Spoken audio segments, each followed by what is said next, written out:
comment on today's decision? No comment. A Toronto oncologist has her license revoked after she admits to having a sexual relationship with a patient.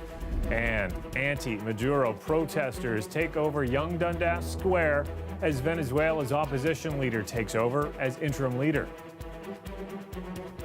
Good evening, I'm Mike Wise. The people who manage 260 Wellesley Street came face to face with some anxious and angry residents tonight as they answered questions about the building's ongoing power outage.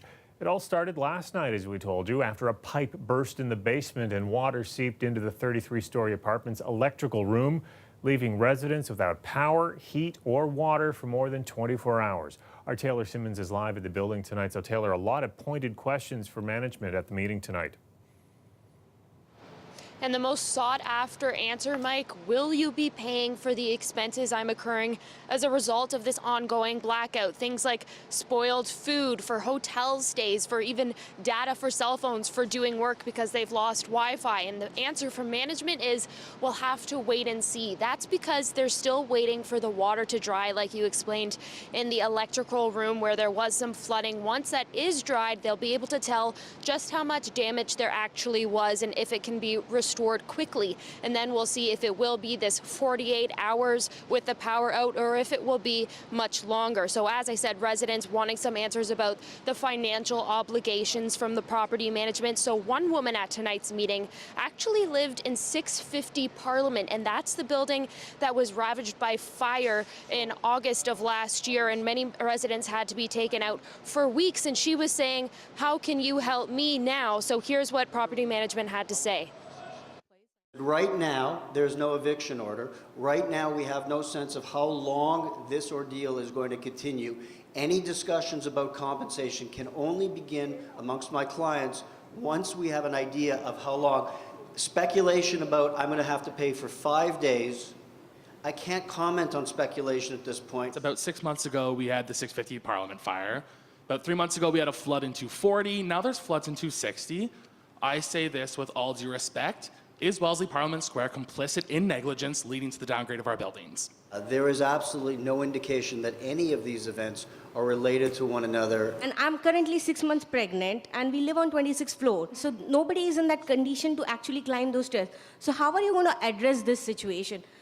If any of you have tenant insurance, which we believe most of you should have as it's a condition of the lease, this is a perfect example of where that expense has great value. So residents, some were clapping, some yelling. They're not happy with management's answers, but also there was addressed, is it safe to be in the building? And the fire chief was on hand to answer those questions. And he says he does recommend residents still stay in their building, even though it's still dark in this apartment, no power, no water. But some of the precautions they've put in place, they've installed lighting on the stairwells, they're delivering food, and they're also delivering non-drinking water to use in toilets. And they're also pushing heat up the elevator shafts so that they can heat up the building. So it's between 20 and 22 degrees in there right now. Here's what else the fire chief had to say. I can tell you with certainty, I am comfortable with the alternative measures that we have ordered the owners to install in terms of security, personnel, in terms of fire watch. I would not allow you to stay in the building right now if we thought there was a risk. Our commitment is Toronto Fire Service and the Office of Emergency Management and all emergency services personnel will remain in that building with you until this is resolved. Again, we'll get a much clearer idea of how long this will go on tomorrow after that flooding water has dried and they're able to get into that electrical room. But Chief Jessup there did say they are putting plans in place for an evacuation if it does come to that.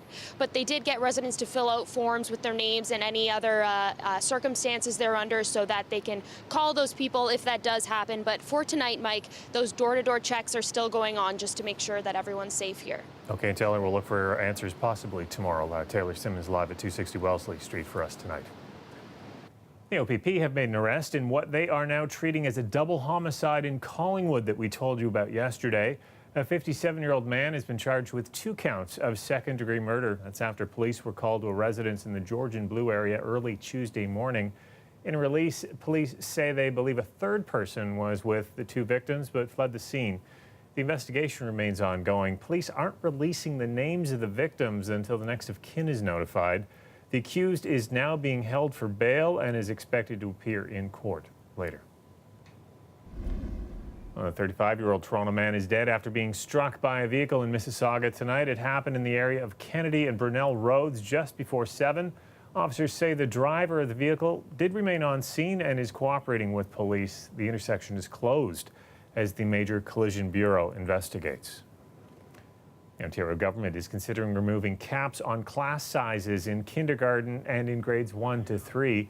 Education Minister Lisa Thompson announced today that she is launching consultations on class sizes and teacher hiring practices. Right now, the kindergarten class size cap is 29 students. For primary grades, it's 23 students. Now to a story that has been one of the most read stories on our website today. A father and daughter fighting to get tens of thousands of dollars from their former landlord. It's money that the Human Rights Tribunal says they deserve after enduring months of abuse and harassment. Lisa Shing has the details. Over morning tea, Tiara Ramnarine Smith and her father Craig talk about how different life is now. It's like night and day. It's like night and day. Tiara has been taking care of Craig for a decade, ever since her father suffered a traumatic brain injury during a car crash. I was a lot slower after. I started stuttering for a very long time. I had to help him with tying his shoes, doing his shirt buttons. Their problems came to a head in 2015 when they moved into this building in East Toronto. The Human Rights Tribunal found their landlord, Carolyn Goodman, tried to evict them multiple times because of Craig's disabilities. She just tried to destroy me. Goodman put up these flyers warning the neighbors about Craig. They started harassing him. He even had beer bottles thrown at him. Craig was on the street for days after Goodman had police kick him out. I was so scared. I didn't know what to do. I'd never been to a homeless shelter before in my life. I had to spend nights. I spent a night or two there. I had no food on me. I was scared. I was pregnant, staying there by myself. Almost a year in, Tiara and her father moved out. At what point did you say enough was enough? About 6 to 9 months after we moved in. It was just too much. We couldn't take it anymore. With the help of legal aid, they filed a human rights complaint. Turns out Goodman has a history of judgments against her. In one settlement, it took her years to pay, and only because the courts garnished her rental income. Tiara and Craig won $60,000. Their lawyer has been trying to collect for 6 months. How difficult is it sometimes to get that money? I think it can be very challenging for them to collect. It's a long process filled with red tape. In Ontario, the only option to collect that money is through the courts. It's complicated and expensive. If just the landlord has been really mysterious about their identity and their basic information, it's a bit of a mystery in how a lot of tenants are supposed to actually get that money. We have some questions for you. CBC contacted Goodman, but she refused to comment. Craig and Tiara know they might not get that money for years, but that wasn't why they filed the complaint. What were you hoping to get out of the human rights complaint decision? Somebody had finally acknowledged what had happened and that it wasn't okay. Lisa Shing, CBC News, Toronto.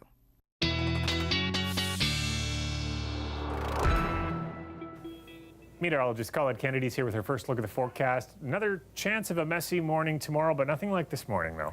Yeah, that's right in terms of what we're looking at here, Mike. So we have the system departing. We know that, taking the rain away. We're into kind of the break in between. But then a bit of snow coming back into the GTA. In fact, maybe even overnight, a little mix just for a short period of time.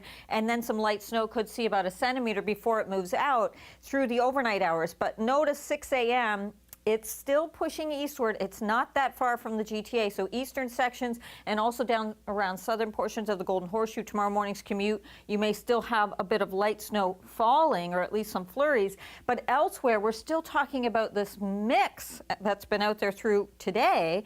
And then with temperatures starting to come down, we'll be seeing it trying to freeze. It's going to take some time. The deep freeze comes in a little bit later, and that's almost a good thing in terms of helping us from seeing some really slick roadways.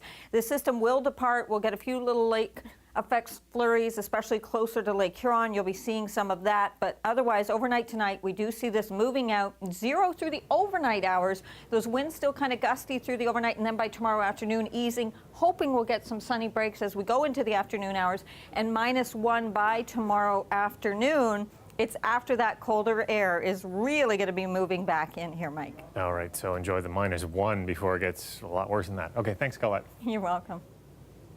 At City Hall today, a vote to move forward on a new plan for affordable housing by boosting the city's much-needed rental stock. As our City Hall reporter Lauren Pelly tells us, the plan was met with some fiery exchanges by some who say it doesn't go far enough. I'm here again begging that this council do something. You have no heart anymore. This city used to have a heart. I'm wondering whether you've taken this message to federal counterparts to come to the table and pay their fair share. Is that your job or mine? It's your job to get the feds to the table. It's not my job. There were fireworks and few empty seats at today's executive committee meeting on the mayor's Housing Now program, a plan to turn city-owned sites into affordable housing. Our housing plan will jumpstart sustainable and equitable development near transit. City staff say the plan could help build roughly 10,000 residential units. 1/3 would be regular rental housing. Another third would be affordable units with lower than average market rent. The 11 potential development locations are all across Toronto.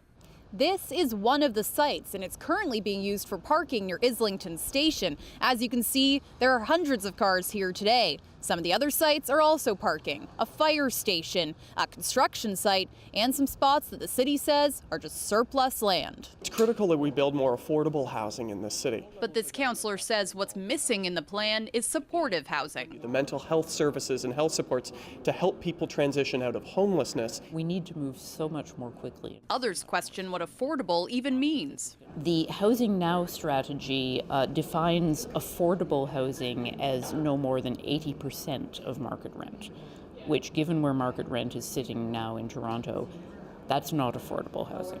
Despite the questions, a report on how to implement the plan received the committee's unanimous support.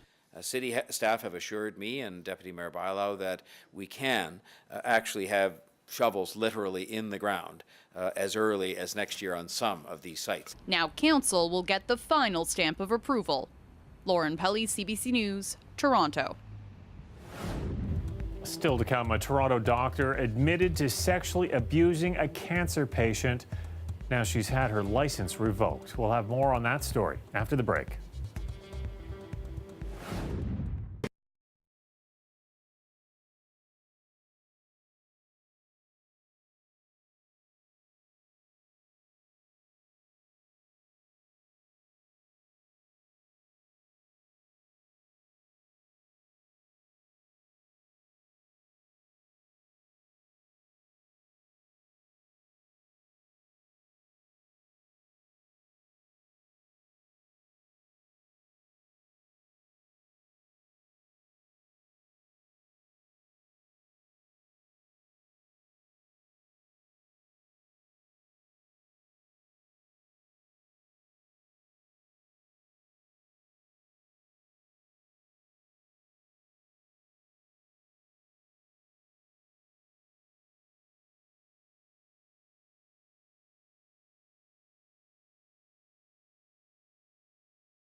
Welcome back. As you saw on the National, there's chaos and plenty of questions in Venezuela today after the opposition leader declared himself interim president.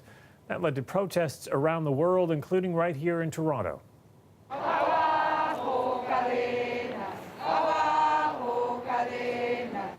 Anti-Maduro demonstrators took over Young Dundas Square earlier tonight in solidarity with their Venezuelan counterparts. It's so emotional that we cry today. This is the beginning of the end. We all are asking to this government to move on and give us, our people, the things that we want. We want a new Venezuela. We have a rich country that could be even better than it is right now. It's the worst part in his history. So we're here like trying to celebrate like our democracy and asking them to move on. Conservative MP for Thornhill, Peter Kent, was also there to lend support. Now, a story we have been following for the last couple of months, thefts at the LCBO. Toronto Police and Peel Police both announcing they've made 2 arrests for shoplifting. The 2 men were picked up after separate incidents at liquor stores in the GTA earlier this week. On Monday, Peel Police arrested a 25-year-old man after they say he placed several bottles of alcohol into a duffel bag and left a Mississauga store. And yesterday night, Toronto Police picked up a 48-year-old man after they say he picked up several bottles of whiskey and proceeded to exit the store without paying. These arrests come after multiple thefts have been reported at numerous LCBOs throughout the GTA. Last week, the head of the union that represents LCBO employees said the liquor store loses tens of millions of dollars a year because of thefts. In response, the LCBO said it would increase spending on security. A Toronto doctor has had her license revoked after admitting to sexually abusing a cancer patient. She was an oncologist at the Rouge Valley Cancer Care Program and began a relationship with the patient while continuing to treat him. Farah Morali was at her disciplinary hearing and has more. Just 2 years ago, she was the keynote speaker at a fundraising event for the Scarborough Rouge Hospital's cancer care program, attended by political heavyweights, including former Premier Kathleen Wynne. That positive energy is so important. Today, Deepa Sundaralingam was reprimanded by the College of Physicians and Surgeons of Ontario for what it called disgraceful actions. Do you have any comment on today's decision? No comment. In 2015, Sundaralingam started a relationship with a male patient right after she diagnosed him with cancer. The disciplinary panel heard today what began as flirting evolved into sexual touching and intercourse, sometimes at the hospital. All the while, he remained her patient. 7 months later, Sundaralingam broke it off, saying she was having an affair with someone else, and later said she couldn't see him or treat him. The patient said in a victim impact statement read by a lawyer for the college, quote, "She was the person who both managed my health and provided me with emotional support during cancer treatment. I was physically emaciated and emotionally exposed, and the loss of a critical relationship defeated me. I feel abused, and it's very difficult as a male to come out and say that about a female." The college council asked for her license to be revoked, saying, "You have before you a detailed account of serious sexual abuse of a patient, an oncologist engaging in sexual relations with her vulnerable, newly diagnosed cancer patient." After a short deliberation by the panel, Sundaralingam stood in front of them as it told her she was losing her license. "Your actions are abhorrent and reprehensible," they said. Even if revocation was not mandatory, the committee would have made such an order. Sundaralingam's patient was inside for today's proceedings, but we can't identify him because of a publication ban. On top of having her license revoked, she's also been ordered to put up a security of $16,000, and that's to cover any therapy that the patient might need down the line. Farah Morali, CBC News, Toronto. Still to come, the Leafs shaking up their lineups, putting Marner and Matthews together, but it was Kadri and Nylander getting all the points tonight. We'll have highlights after the break.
The weather update is brought to you by Train Extreme Conditions Testing. It's hard to stop a train, really hard. Train, the most reliable heating and cooling brand. Last day before the NHL's All-Star break, Leafs welcoming the Capitals. They're up 1-0 near the end of the first. Nazem Kadri drives the net, finds the Leafs puck to salvage a 1-1 tie. It's 2-2 in the second. Leafs on the power play. Austin Matthews gets the puck and rips it in. That's just his second goal in 14 games as the Leafs take the lead here. Third period, Connor Brown hands it to Kadri, who bombs it right into the net. Number 2 of the night for him, followed by number 3. Listen for this. Nylander hits both posts, and Kadri scores off the rebound. A hat trick for Kadri and 3 assists for Nylander, a career high. Toronto goes on to win 6-3. And the Raptors and Pacers facing off in a battle of the 2 top teams in the East. Second quarter, Kyle Lowry sends the ball up the floor, but Victor Oladipo trips and falls. Pacers star immediately knows something is wrong with his knee. He's taken off the floor in a stretcher. Pacers leading, though, for most of the game. Toronto threatens near the end. Final Mitten Ibaka wins the battle for the ball, kicks it to Danny Green, who buries a 3-ball. Toronto is down by 1 at this point, but the Pacers would hold on to win 110-106.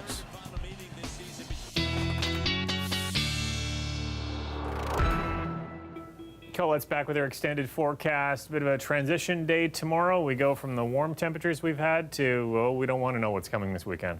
Oh, yeah. we look at temperatures today, this afternoon, even into the evening, some of these 6 degrees seeing out there. Well, we've got to kind of get back to normal, back towards seasonal, at least for one day, and then that colder air will be returning. Reminder that at this time of year, an average high is around -2 and an average low almost -11. So that's kind of what's coming, the daytime high anyway, as we head through the day into Thursday. In fact, it'll be slightly better than that. So we're seeing this system, it's been departing since earlier this evening. As it's been going out, though, we get kind of a break from some of the rainfall and then seeing a bit of a mix and this light snow coming through the overnight hours into tomorrow morning. Eastern parts of the GTA as well as portions of the Golden Horseshoe, even back towards Hamilton, you could still be seeing a little bit of light snow or some flurry activity for the beginning anyway of that morning commute before it's all out of here. Cloud cover left behind, still some gusty winds. Those will continue to ease, and then getting some sunnier breaks as we get later into the afternoon hours, becoming a mix of sun and cloud or some sunny breaks through there.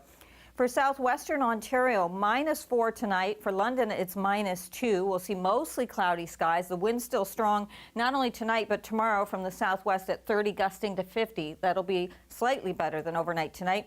And your temperatures around -2 with that chance of seeing some scattered flurries kind of throughout the day, but especially into those afternoon hours. Overnight tonight for the GTA, -1 to -2. A bit of a mix before we get into some of that light snow, and then it moves away. By tomorrow afternoon, some areas will see more sunshine than others, and even the areas that get the sunshine, there's not going to be a ton of it, so enjoy what you have.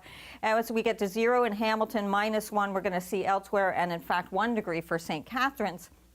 Let's talk about the 5-day forecast, though, before I send it back to Mike, because colder air does come in Thursday night, so -8. That's more of a deep freeze that some of this slushy mess that's been left behind could really start to freeze up, and you can expect that into Friday with some flurries with -6 the high, -15 overnight into Saturday, and we could even see a little bit of light snow Saturday night into Sunday, and then Monday into Tuesday looks like another system will move in, and that would bring more measurable snow. So that's getting a little ahead of the game. Just know that we've got that colder air coming right back at us. Tomorrow's that transition day, Mike. Look at those overnight numbers for Sunday. Okay, thanks a lot, Colette. Yeah, you're welcome.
One of Toronto's big summer music festivals is hitting pause. There will not be a field trip festival at Fort York this year.